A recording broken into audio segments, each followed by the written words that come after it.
এতগুলো লোক মরল, আমরা শ্রমিক, কিন্তু আমাদের শ্রমিক ভাই বোনেরা সবাই মরছে, কিন্তু দুঃখের বিষয় ওই দিন আমরা ছুটি পাইলাম না।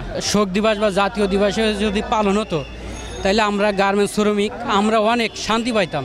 চাকরির পরে যখন কেউ রিটায়ার হয় বা অবসরে যায় বা অকর্ম হয়ে যায়, এদের ওই সময় চলে যাওয়ার সময় একটা পেনশনের দাবি করে যে 50,000 টাকা করে প্রত্যেকটা শ্রমিককে দেওয়া হবে, কিন্তু আসলেই কোনো একটা টাকাও দেয় নাই। আমরা স্বাধীনতা আজও পাইনি। যদি স্বাধীনতা পাইতাম তাহলে আনা প্লাজার ভেঙে মানুষ মরতো না। বেতন বাড়াইছে, আরও ছোটোখাটো গার্মেন্টস বন্ধ হয়ে যেতে আছে, আর শ্রমিক রাস্তা হাঁটতে আছে।